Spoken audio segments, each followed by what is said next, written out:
रैंकिंगपीडिया education YouTube channel पर आप सभी का स्वागत है। यह वीडियो भारतीय अर्थव्यवस्था सीरीज के टॉपिक नीतिगत आयाम का लेक्चर नंबर 7 है और इस वीडियो में हम नीतिगत आयाम के पार्ट 5 के पांचवें टॉपिक से जुड़े कुछ इंपॉर्टेंट कॉम्पिटिटिव एग्जाम्स में पूछे गए क्वेश्चंस डिस्कस करेंगे, जिसका नाम है पूंजी बाजार, जिसे इंग्लिश में कैपिटल मार्केट भी कहते हैं।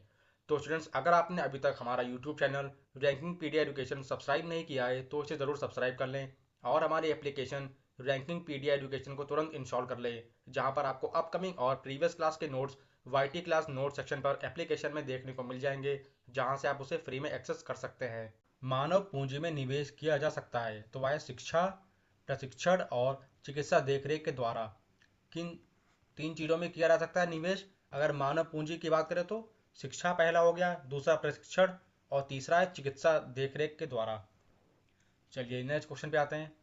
अपने स्वयं के प्रयोग के लिए मालिक द्वारा लिए गए वस्तुओं के मूल्य को क्रेडिट किया जाएगा तो वह खरीद खाता में। किसमें किया जाएगा क्रेडिट? खरीद खाता में। चलिए नेक्स्ट क्वेश्चन देखते हैं ऐसे ही।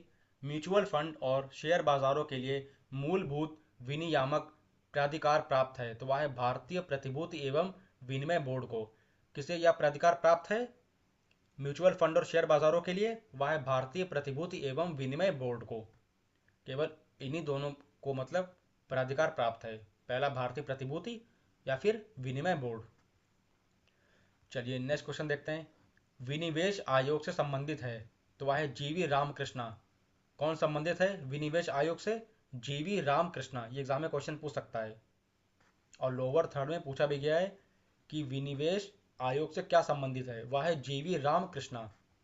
चलिए नेक्स्ट क्वेश्चन देखते हैं।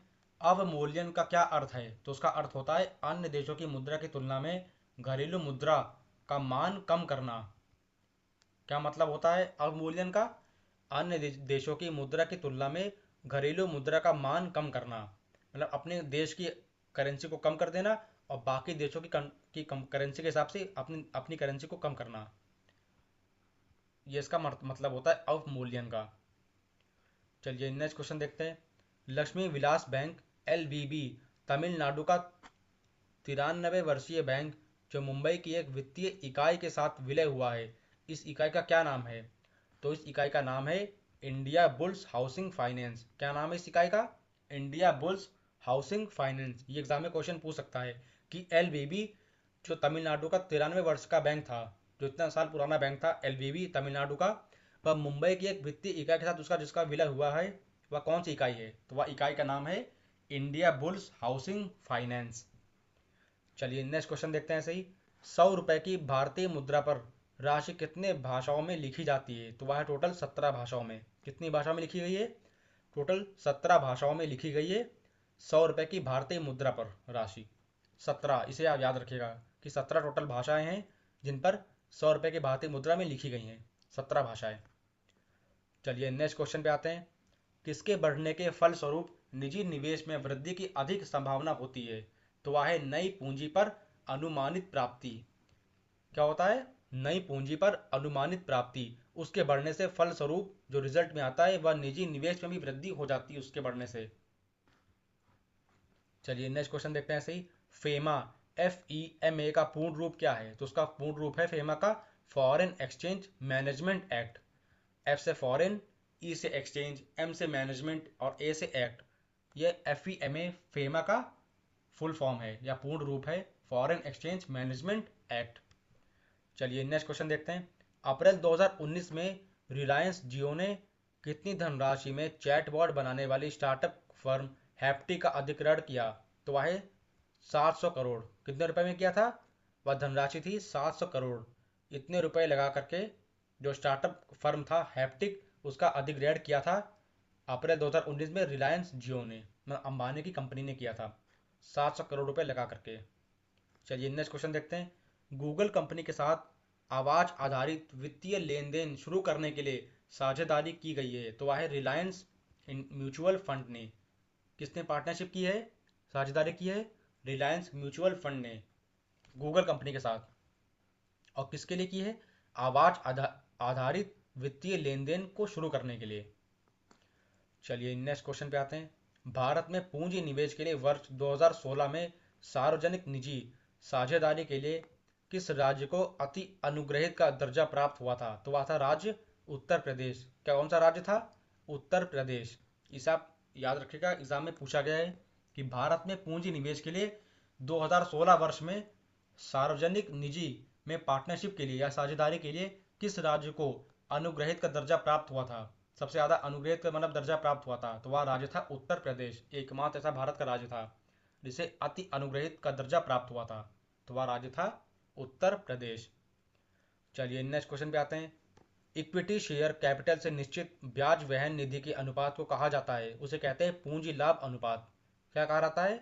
पूंजी लाभ अनुपात। नेक्स्ट क्वेश्चन देखते हैं। वह मुद्रा जिसका अगस्त 2015 में अवमूल्यन किया गया, जिसके परिणाम स्वरूप भारतीय स्टॉक बाजार गिर गया, तो वह था चीनी युआन। कौन सा था? चीनी युआन। चलिए नेक्स्ट क्वेश्चन पे आते हैं। उन सभी बड़ल्लों का संग्रह जिसे उपभोक्ता विद्यमान बाजार कीमतों पर अपनी आय से खरीद सकता है, तो वह कौन सा है? बचत सेट। वह है बचत सेट, उसे बजट सेट नाम दिया गया। चलिए नेक्स्ट क्वेश्चन देखते हैं। उपभोक्ता किसी उत्पाद का जितना अधिक उपयोग करते हैं उतना ही अधिक असंतुष्ट होते हैं, इसे कहा जाता है ह्रासमान सीमांत उपयोगिता। क्या कहते हैं इसे? ह्रासमान सीमांत उपयोगिता। चलिए नेक्स्ट क्वेश्चन देखते हैं। उस बाजार को क्या कहते हैं जहां बहुत कम संख्या में कुछ कंपनियां साथ मिलकर बाजार के बहुमत को नियंत्रित करती हैं, कंट्रोल करती हैं, तो उसे कहते हैं ओलिगोपोली। क्या कहते हैं उसे? ओलिगोपोली। चलिए नेक्स्ट क्वेश्चन पे आते हैं। किसी भी उत्पाद के पैकेज पर अंकित एमआरपी का अर्थ क्या होता है? तो वह होता है मैक्सिमम रिटेल प्राइस। क्या कहते हैं एमआरपी को? एमआरपी का फुल फॉर्म होता है मैक्सिमम रिटेल प्राइस। या आपने कई बार देखा होगा, जब आप कोई भी सामान खरीदने आते हैं तो उसमें मतलब प्राइस में पीछे लिखा रहता है कि एमआरपी कितने का है, तो वही एमआरपी की बात हो रही है। तो उसी एमआरपी का फुल फॉर्म है मैक्सिमम, एम से मैक्सिमम, आर से रिटेल, पी से price. Maximum retail price MRP का वही फुल फॉर्म है। चलिए नेक्स्ट क्वेश्चन देखते हैं।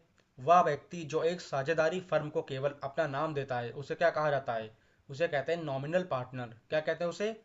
Nominal partner. एग्जाम में क्वेश्चन आपका पूछ सकता है कि एक ऐसे व्यक्ति का नाम बताइए जो वह व्यक्ति जो एक साझेदारी फर्म को केवल अपना नाम देता है, किसी और का नहीं, केवल अपना नाम देता है, तो वह है नॉमिनल पार्टनर। चलिए नेक्स्ट क्वेश्चन देखते हैं। मुक्त बाजार का सर्वोत्तम उदाहरण क्या है? तो वह है बाजार जहां मांग और आपूर्ति से मूल्य निर्मित होता है। वह एक एग्जाम्पल है, सबसे बेस्ट एग्जाम्पल है मुक्त बाजार का, कि बाजार जहां मांग और आपूर्ति से मूल्य निर्मित होता है या तय होता है। चलिए नेक्स्ट क्वेश्चन पे आते हैं। जिस बाजार में स्पर्धा की कमी हो तो उसे क्या कहते हैं? उसे कहते हैं मोनोपोली। क्या कहते हैं उसे? मोनोपोली। जिस बाजार में स्पर्धा की कमी हो, कंपटीशन की कमी हो, उसे क्या कहते हैं? उसे कहते हैं मोनोपोली। मतलब कोई कंपटीशन ही नहीं है उस बाजार में, तो उसे कहते हैं मोनोपोली। तो मोनोपोली आजकल बहुत सी कंपनीज क्रिएट करने की कोशिश कर रही हैं कि कंपटीशन ही ना रहे, ऐसा प्रोडक्ट लॉन्च कर दें। चलिए नेक्स्ट क्वेश्चन पे आते हैं। एक संयुक्त उत्पाद के रूप में कई उत्पादों की बिक्री की पेशकश को कहते हैं, उसे कहते हैं उत्पाद की गठरी। क्या कहते हैं उसे? उत्पाद की गठरी। चलिए नेक्स्ट क्वेश्चन पे देखते हैं। भारतीय पूंजी बाजार संचालन की निगरानी और विनियमन का कार्य करता है, तो वह कौन कार्य करता है? कार्य करता है भारतीय प्रतिभूति और विनिमय बोर्ड। कौन कार्य करता है निगरान संचालन की निगरानी और विनियमन के लिए? वह करता है भारतीय प्रतिभूति और विनिमय बोर्ड। ये एग्जाम में आपका क्वेश्चन पूछा गया है। चलिए ऐसे ही नेक्स्ट क्वेश्चन देखते हैं। भारतीय प्रतिभूति एवं विनिमय board securities and exchange board of India की स्थापना हुई थी, तो वह स्थापना हुई थी 30 जनवरी 1992 को। किस साल में हुई थी? 1992 को हुई थी और तारीख थी 30 जनवरी। चलिए नेक्स्ट क्वेश्चन पे आते हैं। महंगी या फिर दुर्लभ मुद्रा, जिसे डियर मनी भी कहते हैं, से तात्पर्य उस धन से है जिसके कारण प्राप्त करना कठिन है, तो वह है ब्याज की उच्च दर। क्या प्राप्त करना कठिन है? अगर धन से बात करें तो मतलब महंगी दुर्लभ मुद्रा की अगर बात करें तो जिसका तात्पर्य धन से है, तो वह है ब्याज की उच्च दर। चलिए नेक्स्ट क्वेश्चन देखते हैं। एशिया का पहला स्टॉक एक्सचेंज है, तो वह है बॉम्बे स्टॉक एक्सचेंज। कौन सा इंडिया का पहला मतलब एशिया का पहला स्टॉक एक्सचेंज है? Bombay stock exchange. चलिए नेक्स्ट क्वेश्चन पे आते हैं। बॉम्बे स्टॉक एक्सचेंज स्थित है, तो वह स्थित है दलाल स्ट्रीट सड़क पर। कहाँ पर स्थित है बॉम्बे स्टॉक एक्सचेंज? दलाल स्ट्रीट सड़क पर। चलिए ऐसे ही नेक्स्ट क्वेश्चन पे आते हैं। बॉम्बे स्टॉक एक्सचेंज की शीर्ष 30 कंपनियों का एक सूचकांक है, तो वह है सेंसेक्स। क्या है? सेंसेक्स। चलिए नेक्स्ट क्वेश्चन पे आते हैं। फेरा का पूर्ण रूप है FERA। इसका फुल फॉर्म क्या है? इसका फुल फॉर्म है फॉरेन एक्सचेंज रेगुलेशन एक्ट।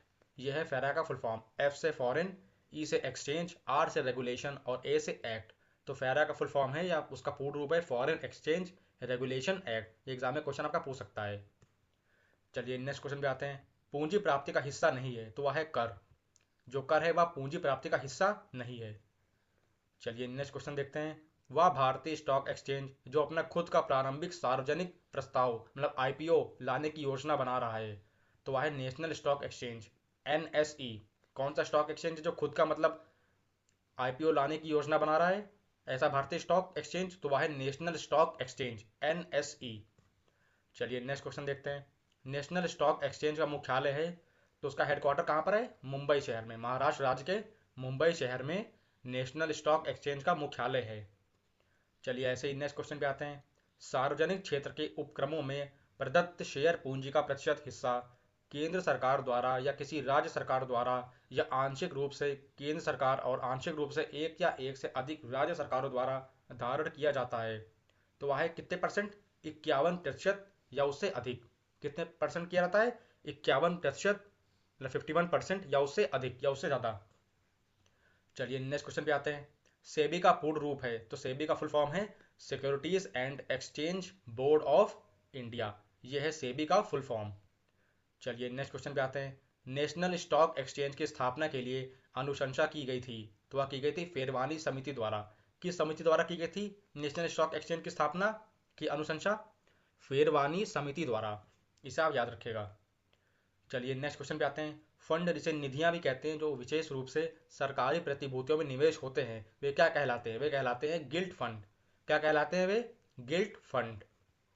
चलिए नेक्स्ट क्वेश्चन देखते हैं। विभिन्न बाजारों में कीमतों या प्रति लाभ में अंतर से लाभ लेने को कहा जाता है, तो उसे कहते हैं अंतरपणन। क्या कहते हैं उसे? अंतरपणन। चलिए नेक्स्ट क्वेश्चन पे आते हैं। वह देश जिसकी पूंजी भारतीय पूंजी बाजार चल निधि को चलाने वाली है, तो वह है संयुक्त राज्य अमेरिका। इसे यूनाइटेड स्टेट्स ऑफ अमेरिका भी कहते हैं और हिंदी में संयुक्त राज्य अमेरिका इकलौता ऐसा देश है पूरे दुनिया में जिसकी पूंजी भारतीय पूंजी बाजार चल निधि को चलाने वाली है। चलिए नेक्स्ट क्वेश्चन पे आते हैं। जिस बाजार में प्रतिभूति दस्तावेज का पूंजी जुटाने वाले और खरीदार के बीच सीधे कारोबार होता है, उसे जाना जाता है प्राथमिक बाजार के रूप में। क्या जानते हैं उसे? किस रूप में जानते हैं? प्राथमिक बाजार के रूप में उसे जानते हैं। चलिए नेक्स्ट क्वेश्चन देखते हैं। बियर तथा बुल शब्दों का प्रयोग होता है, तो उसका इन दोनों शब्दों का प्रयोग होता है शेयर बाजारों में। कहाँ पर होता है बुल और बियर शब्दों का प्रयोग? शेयर बाजार में। चलिए नेक्स्ट क्वेश्चन पे आते हैं।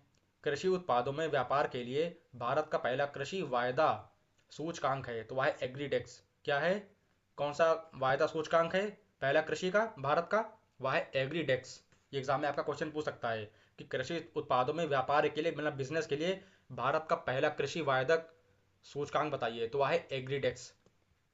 चलिए नेक्स्ट क्वेश्चन देखते हैं।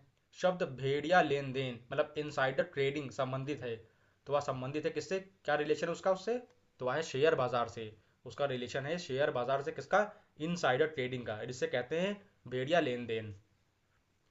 चलिए नेक्स्ट क्वेश्चन देखते हैं। वह देश जिसकी पूंजी भारतीय पूंजी बाजार चल निधि को चलाने वाली है, तो सेम क्वेश्चन आ गया।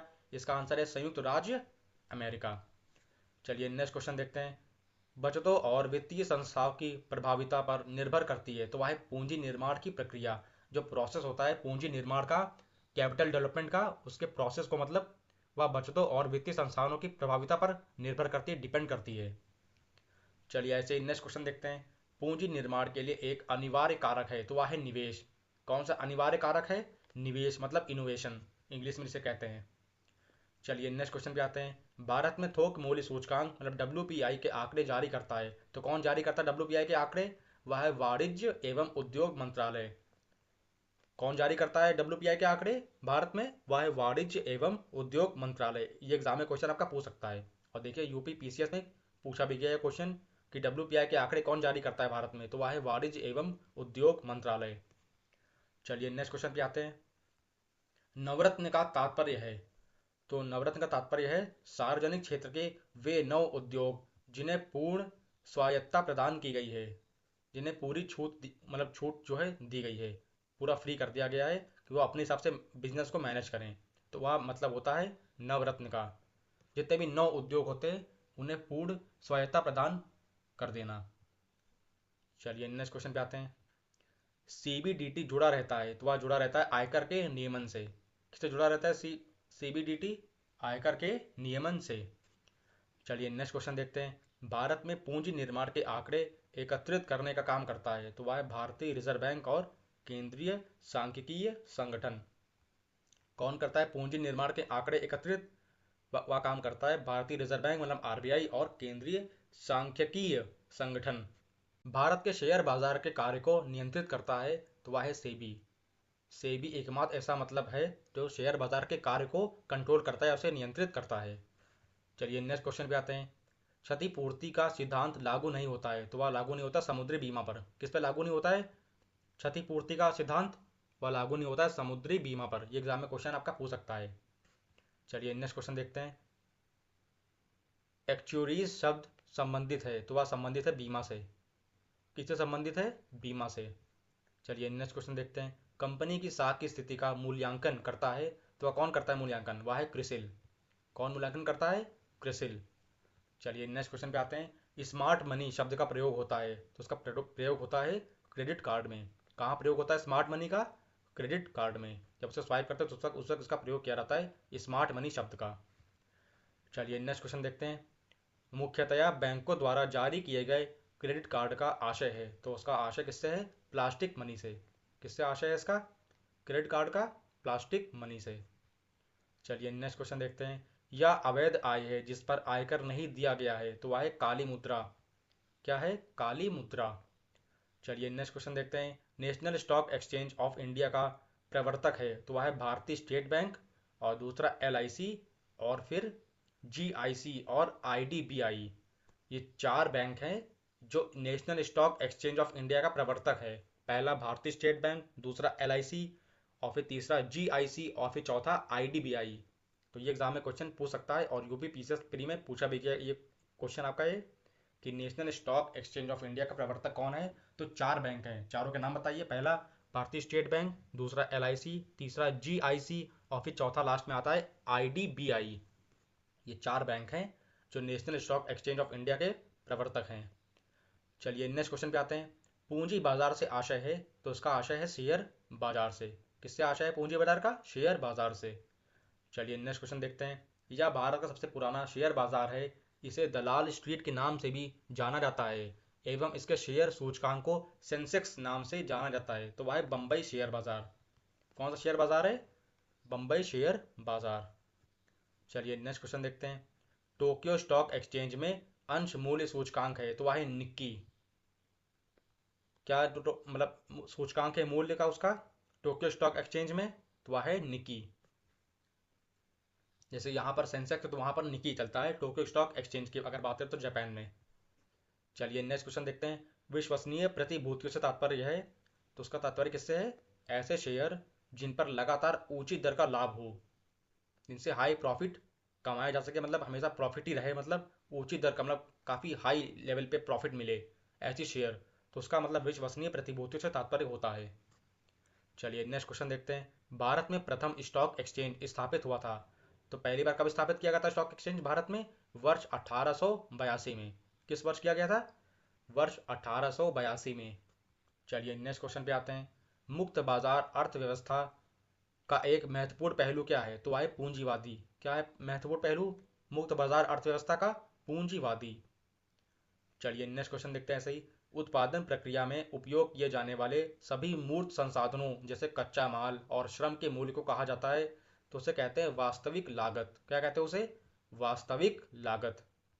चलिए नेक्स्ट क्वेश्चन देखते हैं। सही पस्ट बंकन सप्लाई वक्र का संबंध बाजार से है, तो उसे कहते हैं श्रम। क्या कहते हैं उसे? श्रम। चलिए नेक्स्ट क्वेश्चन पे आते हैं। संयुक्त क्षेत्र की संकल्पना में बीच सहयोग आवश्यक होता है, तो वह आवश्यक होता है सार्वजनिक क्षेत्र और निजी क्षेत्र के उद्योगों के बीच। किन दोनों के बीच वह सहयोग आवश्यक होता है, वह पार्टनरशिप बहुत ज़रूरी होती है।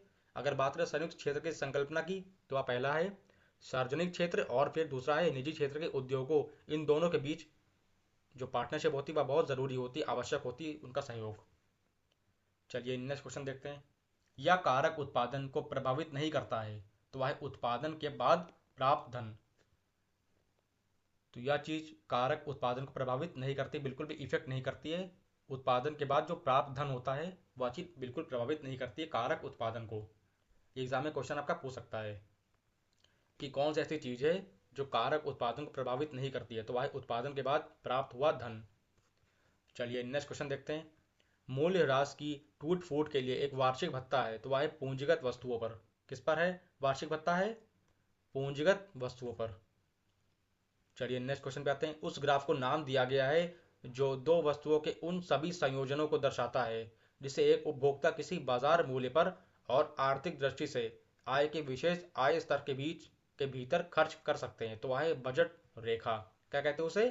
बजट रेखा एकमात्र ऐसा ग्राफ है जिन पर दो वस्तुओं के उन सभी संयोजनों को दर्शाता है जिसे एक उपभोक्ता या इसे एक कस्टमर किसी बाजार मूल्य पर और आर्थिक दृष्टि से आय के विशेष आय स्तर के भीतर उसे खर्च किया जा सकता है, तो वह है एकमात्र ऐसा ग्राफ जिसका नाम है बजट रेखा। एग्जाम में क्वेश्चन पूछ सकता है आपका। चलिए नेक्स्ट क्वेश्चन देखते हैं। अंतिम वस्तुएं कितने वर्गों में विभाजित की जाती है, मतलब डिवाइड की जाती है, तो वह उपभोग वस्तुएं और पूंजीगत वस्तुएं। चलिए नेक्स्ट क्वेश्चन देखते हैं। किसी वस्तु के अंतिम वस्तु के रूप में पहचाने जाने का सही कारण है, तो वह निर्माता द्वारा इसे आगे और संसाधित नहीं किया जाता है। इससे वह या मतलब एकमात्र ऐसा रीजन है या सही कारण है जिसके रूप में किसी वस्तु के अंतिम वस्तु के रूप में उसे पहचानते हैं। चलिए नेक्स्ट क्वेश्चन देखते हैं। अर्थशास्त्रियों के लिए किस शब्द का अर्थ है किसी उत्पाद या सेवा की वह मात्रा जिसे लोग खरीदने के लिए तैयार और सक्षम दोनों हों, तो वह है मांग। क्या है? मांग मतलब डिमांड, जिसके लिए मतलब लोग खरीदने के लिए भी तैयार रहते हैं और सक्षम भी रहते हैं कि मतलब इसको पहले खरीद दिया रहे। अगर बात करें अर्थशास्त्रियों की तो उनके लिए डिमांड, मांग की एकमात्र ऐसा अर्थ है जो किसी भी उत्पाद या सेवा की के लिए वह मात्रा है जिसे लोग खरीदने के लिए भी तैयार रहते हैं और सक्षम भी दोनों होते हैं। चलिए नेक्स्ट क्वेश्चन पे आते हैं। परिवर्तन वक्र को किसके रूप में भी जाना जाता है, तो वह उत्पादन संभावना वक्र। किसके रूप में जानते हैं उत्पादन परिवर्तन वक्र को? उसको हम लोग जानते हैं किसके रूप में? उसको हम लोग जानते हैं उत्पादन संभावना वक्र के रूप में। चलिए नेक्स्ट क्वेश्चन पे आते हैं। किस सेट उन सभी बंडलों का संग्रह है जिसे उपभोक्ता विद्यमान बाजार कीमतों पर अपनी आय से खरीद सकता है, तो वह है बजट। कौन सा सेट है? Budget set. चलिए नेक्स्ट क्वेश्चन पे आते हैं। जब स्थानापन्न उत्पादों की कीमत में वृद्धि होती है तो मांग वक्र रेखा में परिवर्तित होगा, तो वह होगा बाहर की ओर खिसकेगी। कहाँ पर परिवर्तित होगा? कौन सी रेखा में परिवर्तित होगा? बाहर की ओर खिसकेगी। चलिए नेक्स्ट क्वेश्चन देखते हैं। ऐसे ही सामान्य वस्तुओं के संदर्भ में आय और मांग के बीच संबंध होता है, जो संबंध होता है प्रत्यक्ष संबंध होता है। संबंध कैसा होता है? आय और मांग के बीच प्रत्यक्ष संबंध होता है। चलिए नेक्स्ट क्वेश्चन पे आते हैं। जिस बिंदु पर बजट रेखा किस वक्र को स्पर्श करती है वही उपभोक्ता का इष्टतम होता है, तो वह है अंधिमान। कौन सा वक्र है जिस पर उपभोक्ता का इष्टतम होता है? इष्टतम, वह है अंधिमान। यदि एक कारखाने के लिए लाभ अलाभ मात्रा है 2400 यूनिट, जिसका एक सेल के निर्माण की चर लागत 15 रुपए है और बिक्री मूल्य 24 रुपए है, तो कारखाने की निर्धारित लागत होगी, तो वह होगी कितने रुपए? 21,600 रुपए। कितने रुपए होगी कारखाने की निर्धारित लागत? 21,600 रुपए। चलिए नेक्स्ट क्वेश्चन पे आते हैं। मांग में कमी और आपूर्ति में वृद्धि का संतुलन कीमत पर प्रभाव पड़ेगा, तो आय संतुलन मूल्य घट जाएगा। इससे क्या प्रभाव पड़ेगा संतुलन कीमत पर? उसका संतुलन जो मूल्य होगा वह घट जाएगा, मतलब कम हो जाएगा। चलिए नेक्स्ट क्वेश्चन पे आते हैं। किसी वस्तु या सेवा की मांग जो किसी अन्य चीज की मांग का परिणाम है उसे कहा जाता है, तो उसे कहते हैं व्युत्पन्न की मांग। क्या कहते हैं उसे? व्युत्पन्न की मांग। चलिए नेक्स्ट क्वेश्चन पे आते हैं। आर्थिक शब्दावली में निम्न कारक उत्पाद या वस्तु की व्यक्तिगत मांग का निर्धारण करता है, तो उसका निर्धारण करता है वस्तु की कीमत, उपभोक्ता की आय और उपभोक्ता की रुचि और पसंद। इन चार चीजों पर मतलब वो करता है। वस्तु की आय, उपभोक्ता की आय और फिर हो गया उपभोक्ता की रुचि और पसंद। इन चार चीजों पर करता है व्यक्तिगत मांग का निर्धारण होता है। चलिए नेक्स्ट क्वेश्चन देखते हैं। वस्तु की मांग लगभग पूर्णतः बेलोचदार होगी तो वह होगी आधारभूत खाद्यान्न से। कैसे बेलोचदार होगी वह? जो वस्तु की मांग होगी लगभग पूरी तरीके से, वह होगी आधारभूत खाद्यान्न से। चलिए नेक्स्ट क्वेश्चन पे आते हैं। वे वस्तुएं जिनकी कीमत बढ़ने पर खपत बढ़ जाती है उसे क्या कहते हैं? उसे कहते हैं गिफिन वस्तुएं। क्या कहते हैं उसे? गिफिन वस्तुएं। ये एग्जाम में क्वेश्चन आपका पूछ सकता है कि ऐसी वस्तुओं का नाम बताइए जिनकी कीमत बढ़ने पर उनकी खपत भी बढ़ जाती है, तो उन्हें कहते हैं गिफिन वस्तुएं। चलिए नेक्स्ट क्वेश्चन पे आते हैं। वह माल जिसकी मांग उसकी मूल्य के अनुपातिक होती है उसे क्या कहा जाता है? उसे कहते हैं विलासिता वस्तु। क्या कहते हैं उसे? विलासिता वस्तु। चलिए नेक्स्ट क्वेश्चन पे आते हैं। रीमा एक खास डिजाइनर पार्टी ड्रेस खरीदना चाहती है। दुकान उस पोशाक पर 20% की छूट का प्रस्ताव दे रही है जिस पर 5,000 चिन्हित हैं।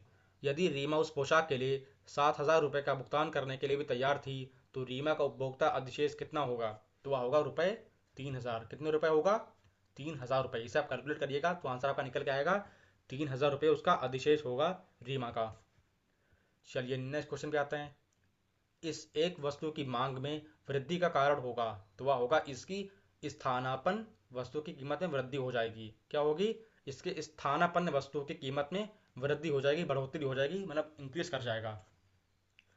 चलिए नेक्स्ट क्वेश्चन देखते हैं। मांग का कानून कहता है। क्या कहता है? यदि एक वस्तु की कीमत बढ़ जाती है तो उस वस्तु की मांग की कई मात्रा कम हो जाती है। या मांग का कानून कहता है कि अगर किसी वस्तु की कीमत बहुत बढ़ रही है तो उस वस्तु की मांग भी, उसकी डिमांड भी कई गुना मात्रा में कम हो जाएगी। चलिए नेक्स्ट क्वेश्चन पे आते हैं। जब बढ़ती हुई आय के साथ साथ किसी वस्तु की मांग बढ़ती है तो ऐसी वस्तु को कहते हैं, उसे कहते हैं उत्कृष्ट माल। क्या कहते हैं उसे? उत्कृष्ट माल। चलिए नेक्स्ट क्वेश्चन देखते हैं। मांग का नियम इस अवधारणा पर आधारित है कि लोग माल की कीमत घटने के साथ माल की खरीदी अधिक करें। यह इसका मतलब है, अगर मांग का नियम की बात करें तो वह आधारित किस पर है? माल की कीमत घटने के साथ माल की खरीदी भी अधिक रहे, इस पर आधारित है मांग का नियम। चलिए नेक्स्ट क्वेश्चन पे आते हैं। कॉफी के लिए मांग में वृद्धि होने का कारण होगा तो वह होगा चाय की कीमत में वृद्धि होती है। इससे क्या कारण होगा? चाय की कीमत में अगर वृद्धि हो रही है तो कॉफी के लिए भी उसकी मांग में, उसकी डिमांड में वृद्धि होती रहेगी। डिपेंड है, दोनों का डिपेंड है, दोनों एक दूसरे पर डिपेंड है, चाय और कॉफी। चलिए नेक्स्ट क्वेश्चन पे आते हैं। वह वस्तु है जिसकी मात्रा की मांग उस समय कम हो जाती है जब उपभोक्ता आय बढ़ जाती है तो वह निम्न कोटि की वस्तु। क्या कहते हैं उसे? निम्न कोटि की वस्तु। चलिए नेक्स्ट क्वेश्चन पे आते हैं। यदि माल ए और जेड पूरक है तो माल जेड की कीमत में वृद्धि होने के परिणाम स्वरूप क्या होगा? तो उससे क्या होगा? वस्तु ए के लिए मांग में कमी आ जाएगी। क्या होगा उससे?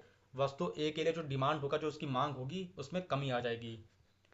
चलिए नेक्स्ट क्वेश्चन पे आते हैं। मांग वक्र जो एक पूरी तरह से प्रतिस्पर्धी फर्म का सामना कर रहा है वह है पूरी तरह से लोचदार। क्या है वह? वह है पूरी तरह से लोचदार। यहाँ पे प्रतिस्पर्धी का मतलब है कंपटीशन। जो कॉम्पिटेटिव जो फर्म्स होते हैं, अगर उनका सामना कर रहा है मांग वक्र तो उससे क्या होगा? तो वह हो जाएगा पूरी तरह से लोचदार। चलिए ऐसे ही नेक्स्ट क्वेश्चन पे आते हैं। मांग वक्र क्या है? यह दर्शाता है कि जब किसी वस्तु की कीमत बढ़ती है वैसे ही उस वस्तु के मांग में भी कमी आ जाती है, डिमांड में भी उसकी कमी आ जाती है। चलिए नेक्स्ट क्वेश्चन पे आते हैं। यदि ए और बी वस्तुएं स्थानापन्न की जाती हैं तो वस्तु बी की कीमत में होने वाली कमी होगी, वह होगी वस्तु ए के लिए मांग में कमी हो जाना। क्या होगी? वस्तु ए के लिए मांग में कमी हो जाना। चलिए नेक्स्ट क्वेश्चन देखते हैं। आर्थिक संतुलन में क्या होता है? उसमें होगा कि मांग आपूर्ति के बराबर होती है। क्या आर्थिक संतुलन में होता है? मांग आपूर्ति के बराबर हो जाती है। आर्थिक संतुलन की अगर बात करें तो आर्थिक संतुलन, संतुलन का मतलब बैलेंस। अगर आर्थिक संतुलन की बात करें तो मांग आपूर्ति के बराबर होती है। चलिए नेक्स्ट क्वेश्चन देखते हैं। सभी बिंदुओं का बिंदु पथ है जो उन बंडलों को प्रदर्शित करते हैं जिनके बीच उपभोक्ता तटस्थ हैं, तो वह है अंधिमान वक्र। क्या है वह?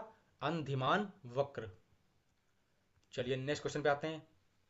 यदि उपभोक्ता वस्तु एक की x1 इकाइयाँ खरीदना चाहता है और वस्तु दो की x2 इकाइयाँ खरीदना चाहता है और दोनों वस्तुओं की कीमत क्रमशः P1 और P2 है तथा उपभोक्ता की आय M है, तो P1 x1 plus P2 x2 अगर less than equal to M के हैं तो उपभोक्ता को क्या कहा जाता है? तो उसे कहते हैं बजट प्रतिबंध। क्या कहते हैं उसे? बजट प्रतिबंध। ये एग्जाम में क्वेश्चन पूछ सकता है कि अगर P1 x1 plus P2 x2 less than equal to m है, ये क्वेश्चन आप देख लीजिएगा। अगर ऐसा कुछ लिख कर आए और इसमें इसके बारे में ये लिखा हो कि मतलब P1 और P2 आपका क्या क्रमशः है, उपभोक्ता की आय है, और M है उपभोक्ता की आय, और P1 P2 दोनों वस्तुओं की कीमतें हैं, और X1 वह वस्तु A की इकाइयाँ हैं जिसे खरीदना चाहता है, और X2 क्या है, वह वस्तु 2 की इकाइयाँ जिसे उपभोक्ता खरीदना चाहता है। तो अगर P1 x1 plus P2 x2 less than equal to M है, तो उसको उपभोक्ता क्या कहते हैं, उसे उसे कहते हैं बजट प्रतिबंध। चलिए नेक्स्ट क्वेश्चन पे आते हैं। उत्पादन के साधनों का निजी स्वामित्व किस अर्थव्यवस्था की एक विशेषता है, तो वह है पूंजीवादी। कौन सी अर्थव्यवस्था की वह विशेषता है, पूंजीवादी। चलिए नेक्स्ट क्वेश्चन पे आते हैं। एक विशेषता एकाधिकारिक स्पर्धा की नहीं है, तो वह है बाजार में उत्पाद समजातीय होता है। क्या होता है, बाजार में उत्पाद समजातीय होता है। या किसकी विशेषता अधिक एकाधिकारिक स्पर्धा की नहीं है, तो वह है बाजार में उत्पाद समजातीय होता है। वस्तु या उत्पाद विभेद बाजार में पाया जाता है, तो वह पाया जाता है अपूर्ण प्रतियोगी बाजार में। किस बाजार में पाया जाता है, अपूर्ण प्रतियोगी बाजार में। चलिए नेक्स्ट क्वेश्चन पे आते हैं। समान मूल्य निम्न बाजार की विशेषता है, तो वह है पूर्ण प्रतियोगिता। किसकी विशेषता है, सामान्य मूल्य, वह है पूर्ण प्रतियोगिता, इसकी विशेषता है सामान्य मूल्य जो निम्न बाजार का है। चलिए नेक्स्ट क्वेश्चन देखते हैं। अर्थव्यवस्था की एक ऐसी स्थिति को क्या कहा जाता है जिसमें एक खरीदार और कई विक्रेता होते हैं, तो उसे कहते हैं एक क्रेता बाजार। क्या कहते हैं उसे, एक क्रेता बाजार। चलिए नेक्स्ट क्वेश्चन पे आते हैं। वह न्यूनतम कीमत जिस पर मैं अपने पुराने टीवी को बेचने के लिए तैयार था, वह 37,000 रुपये थी। मैंने बेचते समय इसकी कीमत 50,000 रुपये उद्भव की, लेकिन यह 42,000 में बिक गया। इस सौदे ने कौन सी चीज का लेन देन उत्पन्न किया, तो वह था निर्माता अधिशेष की कीमत 5,000 रुपये। क्या था वह, निर्माता अधिशेष की कीमत 5,000 रुपये।